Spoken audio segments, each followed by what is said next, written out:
The coronavirus, also known as COVID-19, has shaken up the entire world.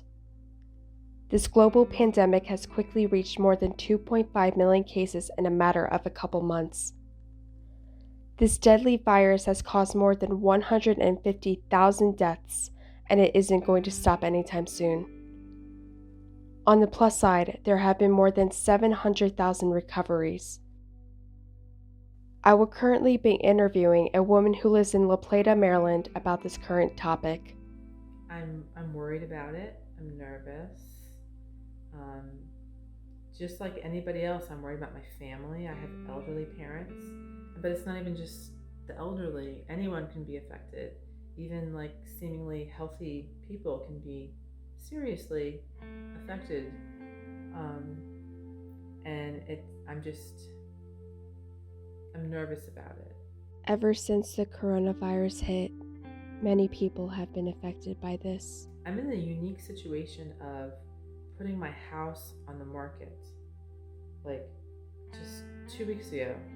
Um, and we weren't even sure, my realtor and I, we weren't sure whether or not this was a good idea or not, because he told me that like half of the active listings at his office were pulled because people are worried about sick people, potentially sick people, walking through their house and leaving the virus here or there or who knows where, and putting their families at risk.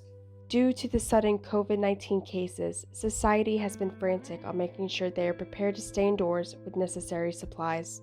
I wouldn't say I'm paranoid, I'm careful. Careful would be a better word. People have had tons of spending sprees, clearing out shelves in grocery stores to stocking up on items.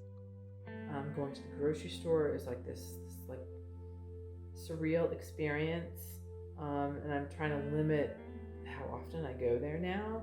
But I'm also trying to not buy a whole bunch of groceries at one time. So it's kind of like a weird situation where I want to limit it, but I don't want to fill my cart with hundreds of things. Most places worldwide have been ordered to close off anything that involves face-to-face interactions, such as schools, restaurants, and more. A lot of places are closed, and that right there kind of keeps both myself and other people from interacting. Currently, everyone is instructed to stay indoors to avoid contracting the coronavirus. Like everyone else, I've been listening to the news and I've been heeding their advice about maintaining social distance and not gathering in large groups, wearing a mask now at the grocery store, even though my mask is only a bandana. I figure it's better than nothing. It might not be a medical grade, N95 mask, but it's what I have. So I use that. I try not to touch a lot of stuff in public. Like when I go to the grocery store, um, I'm not grabbing multiple things and then putting them back on the shelf. I'll grab my can of soup, and that's the soup that I'm going to put in my cart. I'm not touching a lot of stuff unnecessarily. As of right now, there is no vaccine yet for this pandemic. I don't think things are going to get back to normal for 18 months. 18 months for a vaccine would be my guess. And until then, we'll just hunker down and hope for the best and wash our hands. The main thing that society can do is to stay indoors in order to prevent spreading this virus further. Remember to keep a social distance and be safe during this crucial time.